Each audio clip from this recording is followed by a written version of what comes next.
Hello and welcome back to your YouTube channel Scholars Classes. आज की class को प्रारंभ करते हैं। आज की क्लास में हम पढ़ेंगे कैसे हम ये चुनाव करते हैं कि कैसे हम ये पता करें कि कौन सा बड़ा अनुपात होता है और कौन सा छोटा अनुपात होता है। अब आप लोगों ने वो वीडियो तो हमारी प्लेलिस्ट से चेक नहीं की होगी जिसमें मैंने आप लोगों को ये बताया था कि किस तरीके से हम ये ढूंढते हैं कि कैसे हम पता करें कि कौन सी बड़ी भिन्न होती है और कौन सी छोटी भिन्न होती है। कई बार मैंने इस बात को आप लोगों को क्लियर किया है कि फ्रैक्शन का मतलब ही रेशो होता है और रेशो का ही मतलब क्या होता है, फ्रैक्शन होता है। तो अनुपात और समानुपात जो हमारा टॉपिक चल रहा है, इसमें अगर इस तरीके का सवाल अगर आपसे पूछ लिया जाए, जैसे एसएससी एमटीएस 2014 में क्वेश्चन पूछा कि बताइए कि इसमें सबसे न्यूनतम अनुपात कौन सा होगा, सही है। तो ऐसे सवाल अगर पेपर में आ जाएं तो सबसे पहली बात तो ये तो मैं कंसेप्ट अभी बता दे रहा हूं कि किस तरह से क्वेश्चन सॉल्व होंगे, ठीक है। एज इट इज वही तरीका यहां पर इस्तेमाल किया जाएगा जो आपने सीखा था कि कैसे हम बड़ी भिन्न और छोटी भिन्न को कंपेयर करते हैं, ठीक है। वो तरीका मैं इसको जैसे ही समाप्त करूंगा उसके बाद मैं कंटिन्यू यहीं से जारी कर दूंगा, जिससे कि आप लोगों को पूरा का पूरा कंसेप्ट समझ आ जाए। वो पूरी वीडियो आप जरूर देख लेना और साथ में इन चीज़ों को समझ लीजिएगा, क्योंकि अनुपात और समानुपात में ये क्वेश्चन भी आपसे जनरली पेपर के अंदर पूछा जाता है कि बताइए कौन सा बड़ा अनुपात होगा और कौन सा छोटा। जैसे सॉल्यूशन को अगर ध्यान से देखें तो उसमें सवाल में पूछा गया 2:3, 4:7 और 5:8 में सबसे बड़ा अनुपात बताइए। अब देखो सबसे पहला काम आपने काम करना है, दिखाई दे रहा है ना सभी को, आपने ये काम करना है कि भाई 2/3 इस तरह से लिख लेना है, इसको 4/7 और 5/8 ये काम कर लेना है आपने। इतना काम कर लोगे, क्योंकि अनुपात का मतलब ही क्या होता है, फ्रैक्शन, और फ्रैक्शन का मतलब ही क्या होता है, रेशो। अब क्या करना है आपने, जो भी अंश में नंबर लिखे गए हैं, जो भी अंश में, ये अंश होता है, ये हर होता है, ये अंश, ये हर, उस तरीके से जो भी न्यूमरेटर में नंबर लिखा गया उसको एज इट इज वैसे ही लिख लेना आप लोग।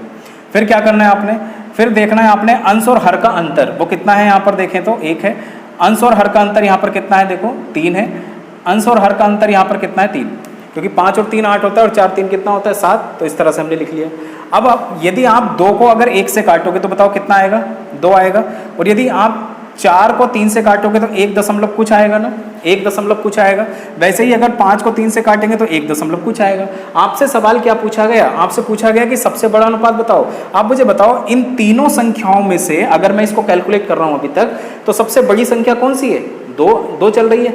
और यदि बड़ी संख्या यदि 2 चल रही है तो 2 जो आया है वो किस रेशो से आया है, 2/3 से। तो सवाल में अगर ये पूछा गया कि सबसे बड़ा रेशो बताइए तो आंसर कितना हो जाएगा, 2/3। क्लियर हो गया। अगले क्वेश्चन पर अप्लाई करके देखते हैं इसी बात को। सारी की सारी बातें मैंने पहले आप लोगों को बता रखी थी, लेकिन कई लोगों ने क्वेश्चन व्हाट्सएप किए, मैसेंजर पर डाले कि ये सवाल आपने नहीं बताया अभी तक कि रेशो एंड प्रोपोर्शन को किस तरह से जल्दी हम ये पता करें, अनुपात और समानुपात में उस टॉपिक में ये कैसे पता करें कि जल्दी से कैसे पता करें कि कौन सा अनुपात बड़ा और कौन सा छोटा होता है। तो देखो सेकेंड क्वेश्चन में अप्लाई करते हैं। 7/15 लिखा हमने वैसे ही, 15/23, आगे लिखा हुआ है 17/25, आगे लिखा हुआ है कितना, 21/29। एग्जाम तक यदि आप अच्छे से प्रैक्टिस करना चाह रहे हैं तो आपने इस चैनल से जुड़ना पड़ेगा। काफ़ी चीज़ें हम यहाँ पर काफ़ी चीज़ें नई हम चीज़ें सीख रहे हैं, जिससे कि पेपर में जल्दी से हम स्कोर अच्छा कर पाएँ, ठीक है। ज़रा ध्यान दीजिएगा। ट्रेडिशनल तरीके बहुत हो सकते हैं, लेकिन सबसे आसान तरीका यही है कि 7 आपने देखा और 7 और 15 में से अगर डिफरेंस करेंगे तो कितना आएगा, 8 आएगा। क्लियर है इतनी बात। आप मुझे बताओ 15 को यदि हम 15 में से 23 को या 23 में से 15 को यदि हम कम करें तो यहाँ से आने वाला है 5 और 3 कितना, 8, 15 बटे कितना, 8। बात समझ आ रही होगी। 17 बटे यहाँ पर हो जाएगा 8, फिर हो जाएगा 21, क्योंकि अंश को तो एज इट इज वैसे ही लिखना था ना हमने, ये भी यही सीखा हमने। तो ये कितना हो जाएगा, 8। यहाँ तक क्लियर हुआ सभी को। अब आप मुझे बताओ सवाल में क्या पूछा गया, सबसे बड़ा अनुपात। आप मुझे बताओ यहाँ से तो पॉइंट के बाद की संख्या आएगी, पॉइंट के बाद की संख्या। यहाँ से देखें तो ये हो जाएगा 8, एक बार आ जाएगा, 1 दशमलव कुछ आ जाएगा। यहाँ से हो जाएगा 2 दशमलव कुछ, ये हो जाएगा 8 दूनी 16 कुछ, इस तरह से हो जाएगा। बात समझ आ रही है। इतना हो जाने के बाद पूछा गया सबसे बड़ा अनुपात बताइए। अब एक बात बताइए, ये दोनों तो संख्याएं आपकी छोटी हो गई हैं, अब केवल हमें इन दोनों में कंपेयर करना है कि कौन सी बड़ी संख्या है ना, बड़ी भिन्न है। इन दोनों में से हमें ये पता करना है। अब जरा ध्यान दो, यहाँ पर अगर ध्यान से देखें, ये बात भी मैंने कई बार बताई कि यहाँ पर ध्यान से देखो, अगर अंतर यदि आपका समान है, अंतर यदि आपका दोनों जगह पर समान है और जिसका अंश बड़ा है वो हमेशा सबसे बड़ी भिन्न है। तो इसका मतलब सबसे बड़ा आंसर कौन सा हो चुका है, 21/29। कहने का मतलब इन चारों अनुपातों में सबसे बड़ा जो अनुपात है वो कितना है, 21 रेशो कितना, 29। नहीं समझ आया तो आप क्या करेंगे, इनको यदि काटोगे भी तो इसका मतलब ये छोटा आ जाएगा, जब इसको काटोगे तो ये कुछ इस तरीके से आया जाएगा कि 8 6 यहाँ पर रहेगा, तो आपके सवाल का आंसर फिर से आपका डिवाइड करने पर भी आंसर वही बन रहा है। क्लियर हो गया? ठीक है। और अच्छे से क्लियर करने के लिए पूरी वीडियो देखिएगा, जो अभी वीडियो स्टार्ट होने वाली है, जिससे कि आप लोगों को सारी बातें समझ आ जाए। ठीक है, पूरा का पूरा कंसेप्ट आप लोगों को वहीं से सीखने को मिल जाएगा अगर आपने अभी तक नहीं सीखा। इस क्वेश्चन में देखते हैं कि भाई SSC MTS में क्या क्वेश्चन पूछा था। पूछा गया कि 10/18, तो मैं सबसे पहले तो सबके अंशों को लिख लेता हूँ, सही है, ज़्यादा टाइम ना वेस्ट करते हुए। अंश लिखने के बाद अंतर देखा तो कितने का? 8 का, सही है। यहाँ पर अंतर देखा तो 14 का अंतर आएगा। उसके बाद हमने यहाँ पर अंतर देखा तो 4 का आएगा इन दोनों में अंतर देखा तो कितने का? 12 का। ठीक है, अब तो आप लोगों को ये डाउट नहीं रहा होगा ना कि किस तरह से हम क्वेश्चन करेंगे, कौन से सबसे बड़ा अनुपात बताइए और सबसे छोटा बताइए, बड़े आसानी से हो जाएंगे। अब आप मुझे बताओ, सबसे छोटा पूछा गया तो इसका मतलब ये तो बड़ा आएगा भाई, 1 पॉइंट समथिंग आएगा। इसको देखें तो ये छोटा रहने वाला है, इसको देखें ये तो बड़ा रहने वाला है, ये भी छोटा रहने वाला है। अब इन दोनों में अगर कंपेयर करके देखें, NCERT का जो मेथड है, सारे मेथड आप लोगों को क्लियर हो जाएंगे। बस थोड़ा सा टाइम निकाल करके वो पूरा का पूरा कंसेप्ट देख लीजिएगा, जो अभी मैं आपको यहाँ पर बताने वाला हूँ। 12 की अगर 7 से मल्टीप्लाई करेंगे, 12 सत्ते कितना हो जाएगा? 84, और 14 अट्ठे कितना हो चुका है? 112। आप मुझे बताओ, 84 बड़ा होता है कि 112? 112 बड़ा होता है। और यदि 112 बड़ा होता है, इसका मतलब 8/12 जो है, 8/12 जो है क्या है? बड़ी भिन्न हो चुकी है। और 7/14 कौन सी हो चुकी है? सबसे छोटी भिन्न हो चुकी है। तो कहने का मतलब जिसके अंश में 7 चल रहा था, वह भिन्न आपकी सबसे छोटी होगी। इसका मतलब 7/21 आपके सवाल का उत्तर है। ठीक है, बाकी आपके सामने अब जो क्वेश्चन स्टार्ट होंगे वो क्वेश्चन रेलवे NTPC में लगातार पूछे गए, SSC UPSC CGS में पूछे गए सवालों पर एक बार आप उस कंसेप्ट को जरूर देखिएगा जो अभी स्टार्ट करने वाले हम सीखने वाले हैं। जैसे, अच्छा एक बात बताइए, भिन्नों की तुलना का मतलब हुआ क्या? भिन्नों की तुलना पर 4 सवाल पेपर के अंदर जरूर पूछे जाते हैं, और वो चारों के चारों सवाल हम बड़े आसानी से समझ लेंगे। ठीक है, पहली बात तो आप जरा ध्यान दीजिएगा, अगर मैं आपसे पूछता हूं कि भाई बताना कि 151 और 178, 151 और 178, 151 और 178 में से कौन सी संख्या बड़ी और कौन सी छोटी है? आप कहोगे कैसी फालतू की बात पूछ रहे हो। तो जितना जल्दी आप इसका आंसर जानते हो ना, उतना ही जल्दी हम फ्रैक्शन का भी निकालेंगे। बस आप लोग वीडियो के अंत तक बने रहिएगा, और किसी भी किताब से कोई भी सवाल फ्रैक्शन का बना करके देख लेना, कभी भी गलत नहीं होगा। ठीक है, मैं पेपर के अंदर पूछे गए एग्जाम्पल पर भी बात करूंगा, लेकिन वो बाद में। सबसे पहले तो नियम को देख लेते हैं। ठीक है, रेलवे NTPC जो एग्जाम हुआ था उसके अंदर बड़े ही बढ़िया सवाल पूछे गए थे, उन सवालों को भी देखेंगे। ठीक है, तो सबसे पहली बात तो नियम को देख लेते हैं, और वो नियम कभी भी मत भूलना। ठीक है, पेपर से पहले हो सकता है कि आप लोगों को वो कंसेप्ट समझने में कोई, वैसे तो आप एक बार अगर वीडियो देख लेंगे उसके बाद आप क्वेश्चन बना लेंगे, ज्यादा से ज्यादा जितने क्वेश्चन बनाएंगे उसके बाद आप लोगों की प्रैक्टिस अच्छी हो जाएगी इस कंसेप्ट पर। ठीक है, चलिए नियम पर आते हैं। नियम क्या है? नियम सबसे पहले तो, अगर मैं एक सवाल लिखूं, जैसे मैंने यहां पर लिखा 5/6 और उसके बाद लिखा 11/12। ठीक है, फ्रैक्शन का मतलब PYQ की फॉर्म में होना। ठीक है, तो कहने का मतलब ये हो गया, अगर आपसे पेपर के अंदर ये सवाल अगर पूछ लिया जाए कि 5/6 और 11/12 में से कौन सी बड़ी भिन्न और कौन सी छोटी भिन्न रहेगी। क्लियर है? ये सवाल अगर आपसे पेपर में पूछा जाता है तो हमेशा ध्यान रखें, आपने इसके लिए कुछ नियम को देखना पड़ेगा, पहले चीजों को समझना पड़ेगा, उसके बाद आप जल्दी से आंसर बना पाओगे। अब देखो इसमें सवाल क्या क्या पूछे जा सकते हैं। क्वेश्चन इसमें पूछे जा सकते हैं कि आरोही क्रम बताइए। ठीक है, क्या बताइए? आरोही क्रम। जो लोग नोट्स नहीं बना रहे हैं वो भी नोट्स बनाते रहें। अवरोही क्रम बताइए, ये सवाल भी आपसे पूछा जा सकता है। सवाल ये पूछा जा सकता है कि भाई बड़ी भिन्न बताइए। क्या बताइए? बड़ी भिन्न बताइए। सवाल ये भी पूछा जा सकता है कि छोटी भिन्न बताइए। तो जो तरीका हम सीखने वाले हैं ना भाई, वो तरीका हर जगह हर क्वेश्चन पर अप्लाई किया जाएगा। हर क्वेश्चन पर अप्लाई किया जाएगा, चाहे वो आरोही क्रम हो, चाहे वो अवरोही क्रम हो, चाहे वो बड़ी भिन्न हो, चाहे वो छोटी भिन्न हो। क्लियर है? चलिए अब उनके नियम को एक बार देख लेते हैं, वो नियम कौन कौन से हैं। ठीक है, पहला जो नियम है, वो जो पहला नियम है वो है भाग का नियम। भाग का नियम। ठीक है, दूसरा जो नियम है वो नियम है NCERT का नियम। अपने नोट्स बनाते रहना भाई आप लोग, क्योंकि हो सकता है कि आपको भूलोगे तब, जब वीडियो देख लिया आपने, क्वेश्चन नहीं बनाए तो हो सकता है भूल जाओ। तो नोट्स बना के रखोगे तो नोट्स ही देखने आप लोगों को पड़ेंगे, फिर से आप लोगों को वीडियो देखनी पड़ेगी। ठीक है, तीसरा जो नियम है मैं यहां पर लिख देता हूं, एग्जाम वाला नियम। एग्जाम वाला नियम, इसी नियम को हमेशा आप इस्तेमाल करोगे। ठीक है, और नियम से कभी भी सवाल आपका गलत नहीं होने वाला है, हमेशा आप ध्यान रखना। ठीक है, भाग का नियम भी देखेंगे, एनसीईआरटी का नियम भी देखेंगे, एग्जाम वाला मेथड भी देखेंगे कि भाई एग्जाम में कौन सा नियम आने वाला है और कौन सा नियम हम वहां पर इस्तेमाल में लाने वाले हैं। देखिए, भाग का नियम क्या हो गया? भाग का नियम तो यही हुआ कि अगर मुझे ये पता करना हो, और मैक्सिमम टाइम जब आप पहली बार पढ़ते हो ना, जो नए व्यूवर्स हैं वो इस बात को ध्यान दें, जब पेपर के अंदर डायरेक्ट आप बिना तैयारी करे पहुंचे तो आप सबसे पहले यही नियम इस्तेमाल करोगे। ठीक है, अब ये नियम क्या कहता है कि मतलब इसका मतलब ये हो गया कि मुझे 5 को भाग देना है 6 से, और भाग विधि आप जानते हैं, कैलकुलेट करेंगे। ठीक है, उस तरीके से आप बड़े आसानी से इसको कैलकुलेट कर सकते हैं। ठीक है, भाग विधि से समझ रहे होंगे, भाग देनी सभी को आती होगी। अगर आप मैथमेटिक्स अपना अच्छा करना चाहते हैं तो भाग आप लोगों को आनी चाहिए, गुणा आपको आनी चाहिए। गुणा की भी ट्रिक मैंने आप लोगों को बता रखी है, उसको भी देख लें आप लोग, वीडियो के प्लेलिस्ट में आप लोगों को सारी चीजें मिल जाएंगी। चलिए, तो भाग का नियम समझ गए, मतलब उस तरीके से। एनसीईआरटी का क्या नियम है? एनसीईआरटी भारत की जो ऑथेंटिक किताब है उसमें क्या नियम है उसको एक बार देख लेते हैं। ठीक है, वो नियम क्या है? वो नियम ये है, एनसीईआरटी ये कहती है कि आप जब कभी भी दो भिन्नों की तुलना कर रहे हैं तो आपस में उनको इस तरह से देखें कि जो हर में नंबर लिखा हुआ है दूसरी भिन्न के, और जो अंश में नंबर लिखा हुआ है पहली भिन्न के, उनको आपस में मल्टीप्लाई कर दें। तो आप मुझे बताओ, 12 पंजे कितना हो चुका है भाई? 60, और 11 छंग कितना हो चुका है? 66। ठीक है, क्या बोला मैंने?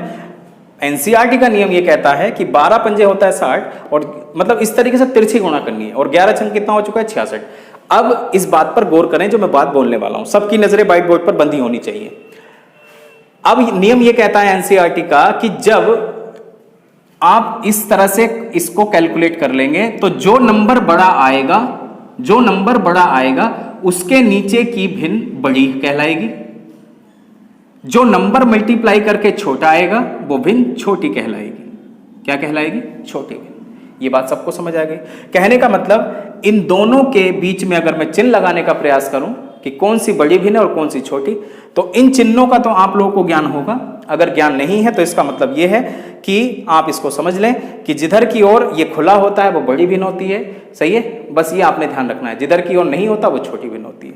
तो कहने का मतलब ये हो गया कि अगर मुझे चिन्ह अगर लगाना है तो चिन्ह इस तरह से हो जाएगा, और ये कंडीशन बिल्कुल क्या है? सही है।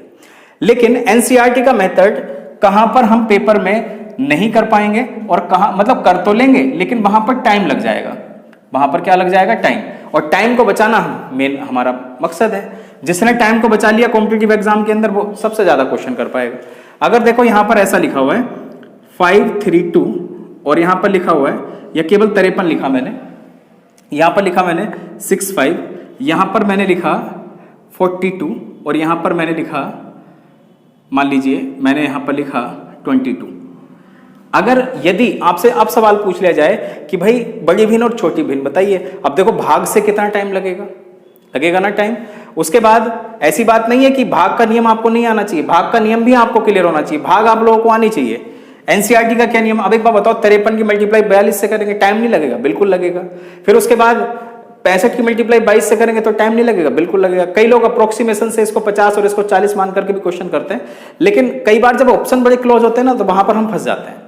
तो कहने का मतलब हमें इन दोनों नियम को नहीं पढ़ना है। ठीक है, ये बात आप समझ लें।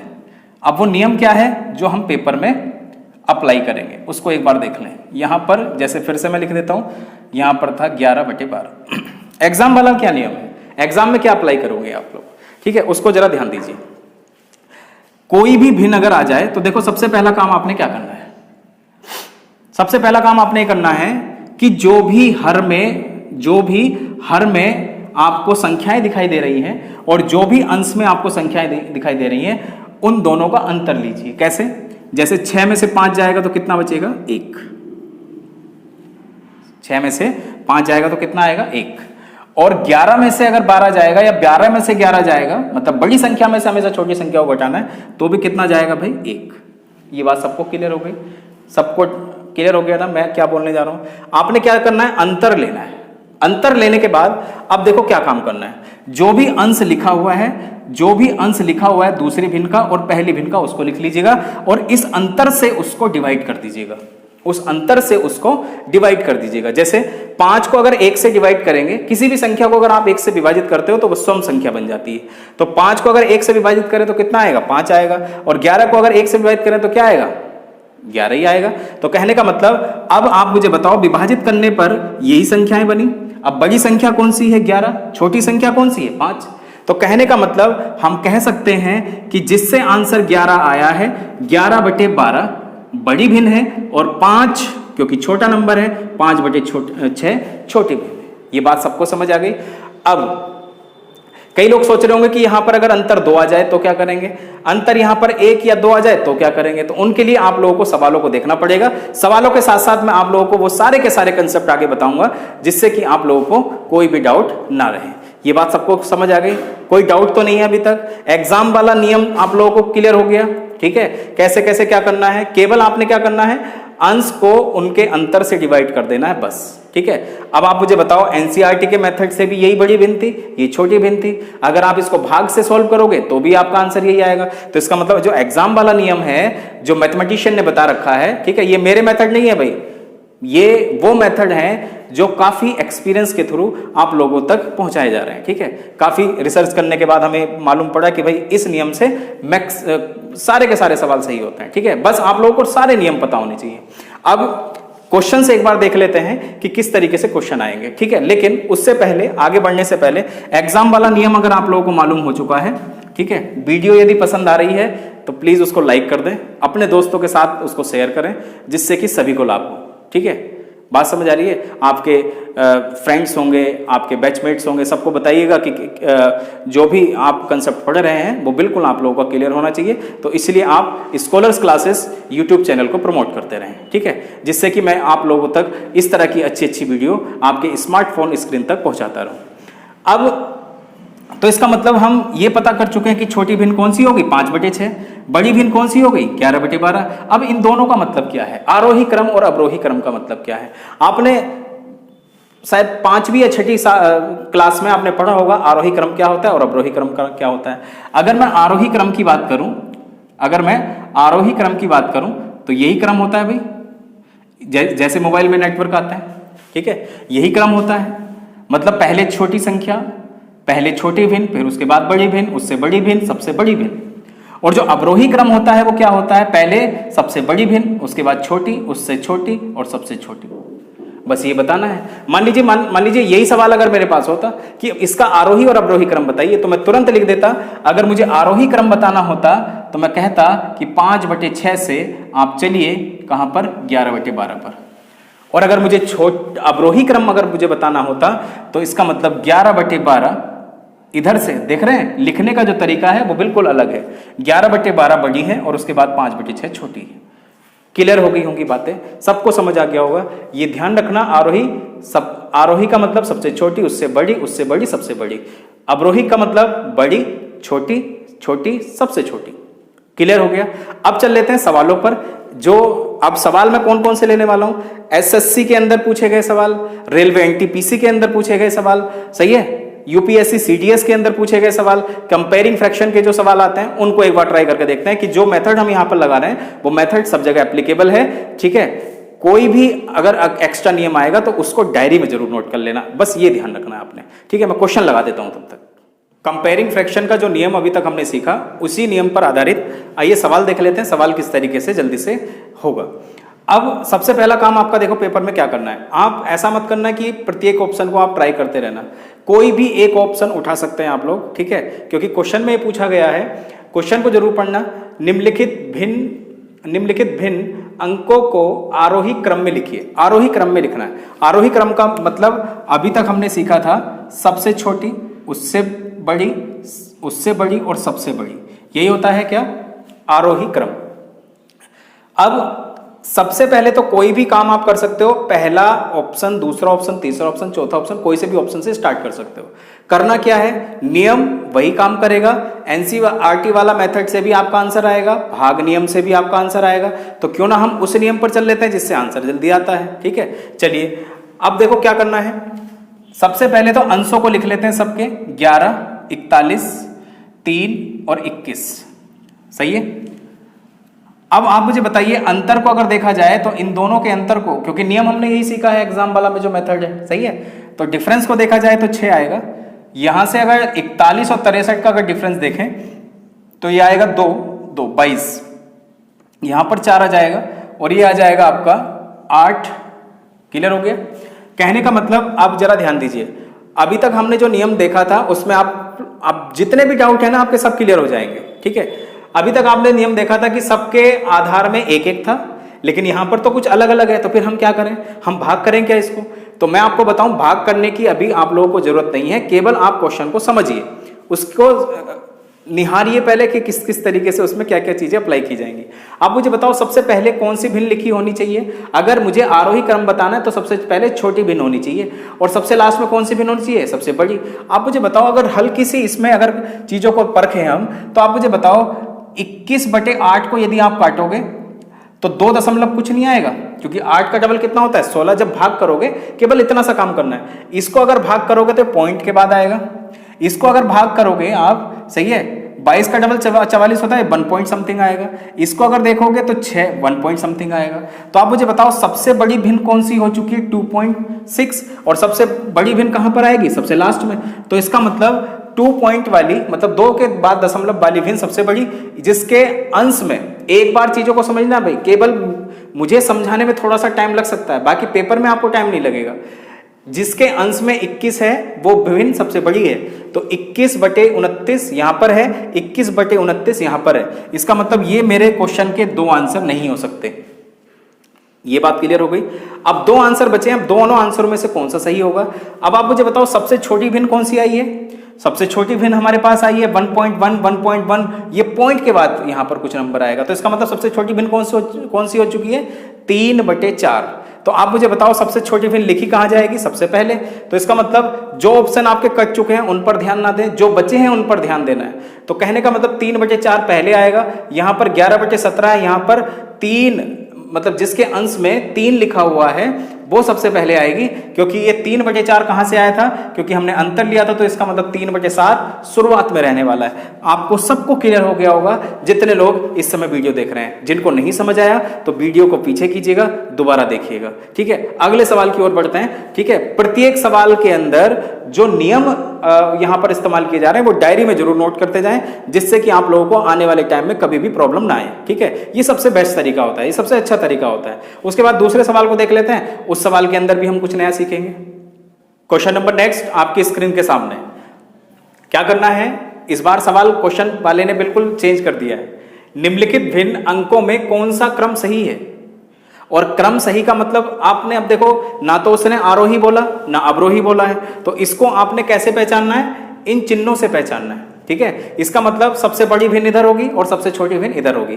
केवल एक ऑप्शन पर मैंने नजर दौड़ाई, उसके बाद सारे के सारे ऑप्शन लगभग इसी तरीके से लिखे हुए हैं, लेकिन उनकी संख्याओं को बस चेंज किया हुआ है। तो सबसे पहला देखो क्या काम करना है, वही काम करना है, एग्जाम वाला मेथड हम यहां पर इस्तेमाल करेंगे। सबको दिखाई दे रहा है पीछे, क्लियर है सभी को।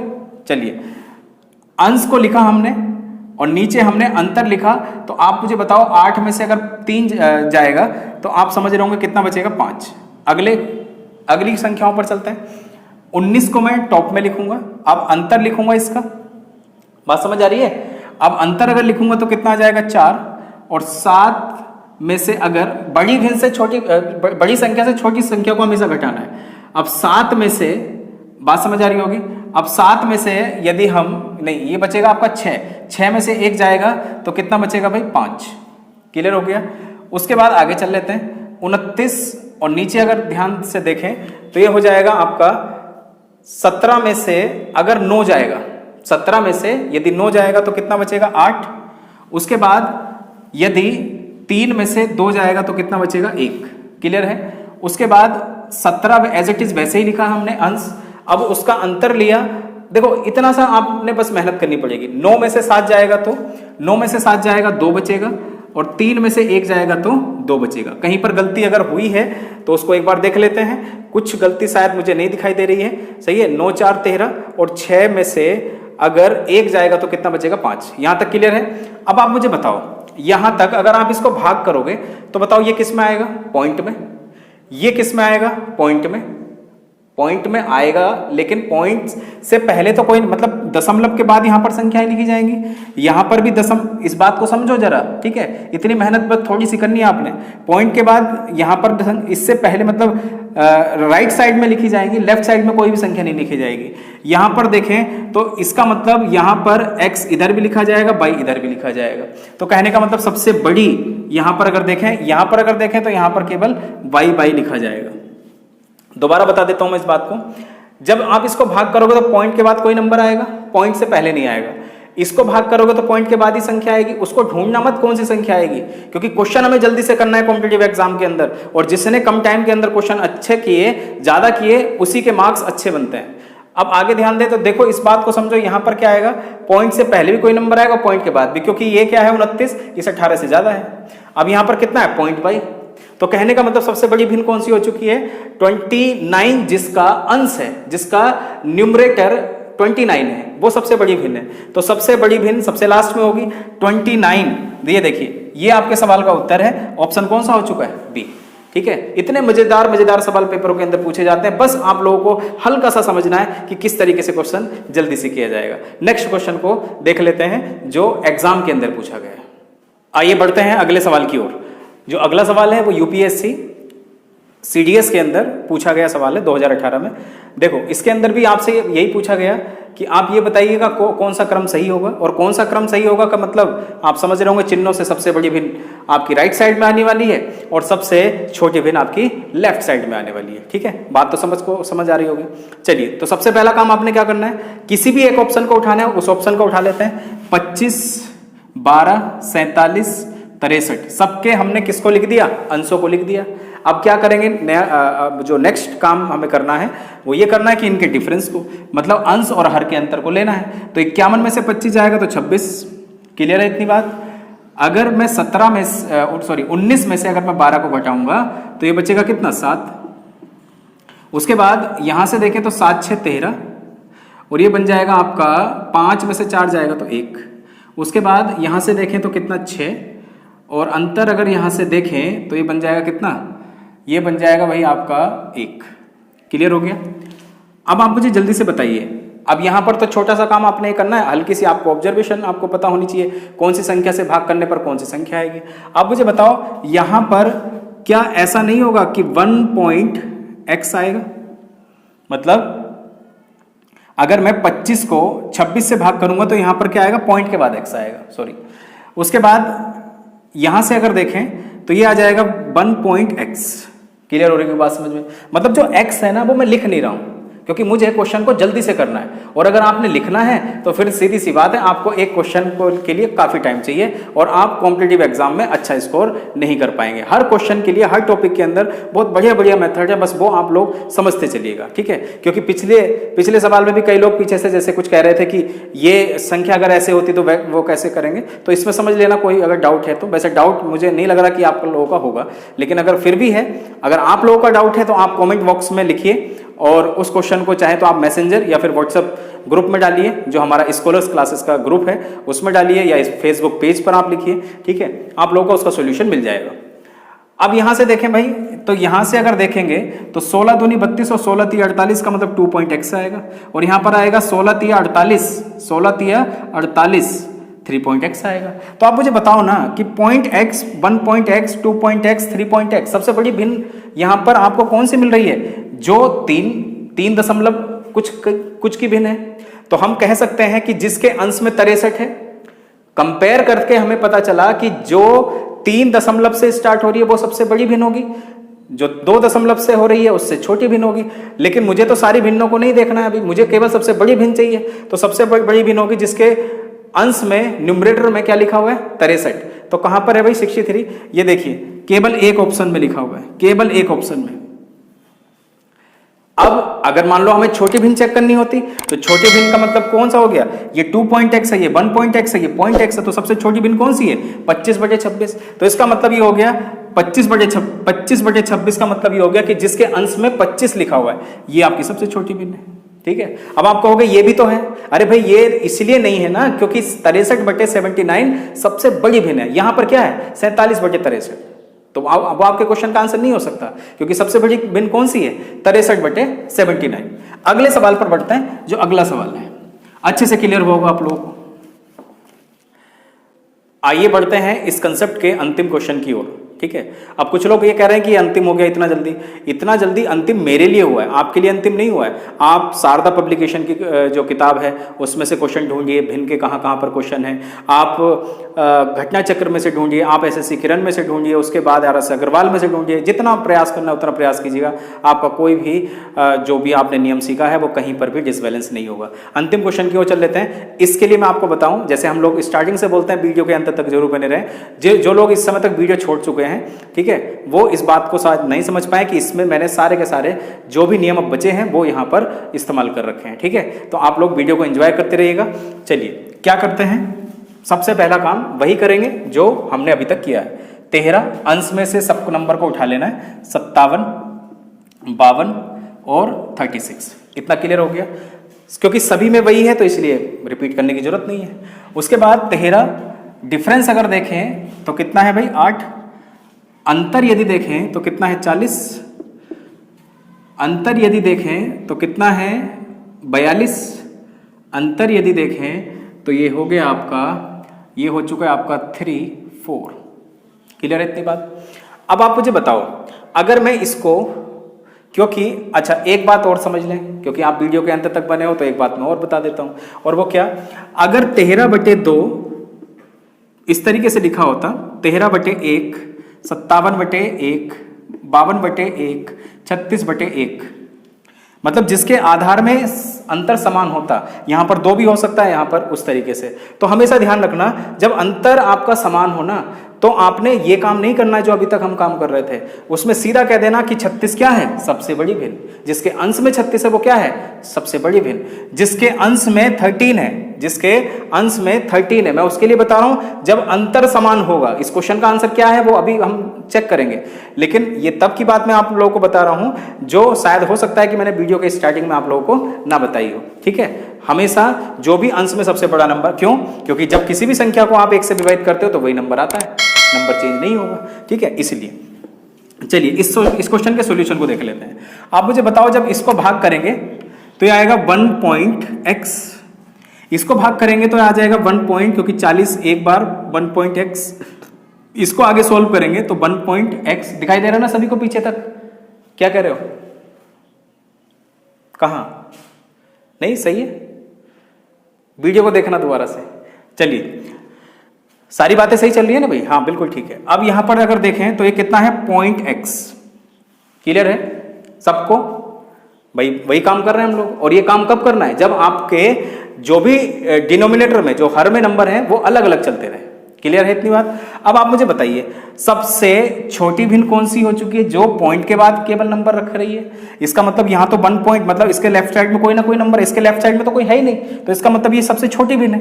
और अगर ये सबसे छोटी भिन्न है तो सबसे छोटी भिन्न उधर तो आ नहीं सकती है, सबसे छोटी भिन्न इधर ही आएगी। तो इसका मतलब जिसके अंश में 36 लिखा हुआ है वो सबसे छोटी भिन्न है। 36 देखो ये लिखा हुआ है, ये लिखा हुआ है, ये लिखा हुआ है, इसका मतलब केवल एक ऑप्शन कटा। अब आप कहते कि सर ने वो तरीका बताया था, यहां पर तो फेल हो रहा है, अब तो हर किसी को चेक करना पड़ेगा। ऐसे क्वेश्चन अगर पेपर में आएंगे तो आपको देखो टाइम बराबर उतना ही लगेगा जितना हम सबके सब क्वेश्चन को बना पाएंगे। ठीक है, कहीं ऐसा मत करना कि अपने नियम को आप बदल दो कि ये नियम तो यहां पर फेल हो जाओ, फेल नहीं है, हम बिल्कुल सही जवाब देंगे जो पेपर में इसका सही जवाब दिया गया था। एसएससी एलडीसी, मैं एसएससी के किसी वेरिएंट की बात नहीं कर रहा हूं, मैं कोई भी एग्जाम अगर आप देंगे तो उसमें आप यही तरीका अप्लाई करें, कभी भी आपका गलत नहीं होने वाला है। आप चाहें तो प्रैक्टिस सेट से आप क्वेश्चन बना करके देखिए, किसी भी क्वेश्चन बैंक को उठा लीजिए, आपका प्रत्येक सवाल सही होगा। चलिए आगे बढ़ते हैं। अब हमारे कितने ऑप्शन बचे, 3 ऑप्शन को एलिमिनेट करते हुए हम अपने आंसर को बना रहे हैं। अब हमें क्या करना पड़ेगा, देखो हल्का सा इसको भाग करना पड़ेगा। ये हो चुका है 8, 5 बचा, सही है। 8 छंग हो जाएगा 48, क्लियर हो गया होगा आप लोगों को। इसको अगर भाग करें तो ये हो चुका है भाई 40 से इसको हमने भाग किया तो ये बच चुका है 17, 4 चौक 16 हो गया। उसके बाद समझ रहे होंगे भाग ही की जा रही है कैसे, 57 को 40 से भाग दी जा रही है भाई, कुछ इस तरीके से।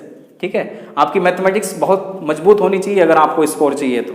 ठीक, और ये छोटी छोटी बातें हैं, कैसे गुणा की जाएगी उसके लिए मैंने ट्रिक बता रखी है, आप वीडियो के प्लेलिस्ट में जाकर के देख सकते हैं। उसके बाद यहाँ पर अगर देखें तो ये हो जाएगा 10, सही है, और ये हो जाएगा 4 का डबल कितना होता है, मतलब लगभग ये हो जाएगा आपका, हाँ बिल्कुल ठीक है, कम ही है 1.2, है ना। उसके बाद आगे संख्याएं बढ़ती जाएंगी, लेकिन यहाँ तक हमें ये आइडिया मालूम पड़ चुका है कि सबसे बड़ी भिन्न कौन सी कहलाएगी, 1.6। सबसे बड़ी भिन्न कौन सी कहलाएगी, 1.6, 1.4, 1.2। तो इसका मतलब 1.6 सबसे बड़ी भिन्न, 1.6 सबसे बड़ी भिन्न कहने का मतलब 1.6 जिसके अंश में 13 है, जिसके अंश में 13 है। तो जिसके अंश में 13 है वो बड़ी भिन्न सबसे लास्ट में लिखी जाएगी। देखो ये आंसर हो गया, ये आंसर हो गया, इसको काटो। जो ऑप्शन एक बार एलिमिनेट हो जाता है उसको दोबारा चेक नहीं किया जाता, अगर चेक करोगे तो टाइम बहुत ज्यादा लग जाएगा। सही है, चलिए अब आप मुझे बताओ यहां से क्या ऑर्डर इस्तेमाल किया जाएगा। अगर ये सबसे बड़ी भिन्न हो चुकी है तो इससे छोटी तो यही कहलाएगी ना भाई, 1.4। बात समझ आ रही है, 1.4 के बाद किसका नंबर आएगा, 1.2 का। तो हम क्लियर सी बात है यहां पर 57 का इस्तेमाल करेंगे जिसके अंश में क्या है 57। तो आप मुझे बताओ यहां पर क्या लिखा है 52, यहां पर क्या लिखा है 57। ये आपके सवाल का उत्तर है, और जो कि ऑप्शन कितना था, ऑप्शन डी। ठीक है, सही है, बात समझ आ रही है सभी को, सही। तो सबसे पहली बात तो इन वीडियोस को अपने फ्रेंड्स तक प्रमोट करते रहिएगा, चैनल को भी प्रमोट कीजिएगा जो स्कॉलर्स क्लासेस है, जिससे कि आप लोग यहीं पर आप अपना कंप्लीट मैथ्स जो मैं कराने वाला हूँ, रीजनिंग को भी यहाँ पर पूरा कराने वाला हूँ। बस आप लोगों से इतनी सी रिक्वेस्ट है कि अपने फ्रेंड्स बैचमेट्स तक ये वीडियो शेयर करते रहिएगा, जिससे कि आप लोगों को कोई भी दिक्कत ना हो और घर पर बैठ करके आप अपनी स्टडी को और बेहतर बना पाएं। इसलिए यहाँ से वीडियो शूट की जा रही है जो आपके मोबाइल स्क्रीन तक पहुँच पा रही है। ठीक है, बाकी मिलते हैं नेक्स्ट क्लास में एक सुंदर सी वीडियो के साथ।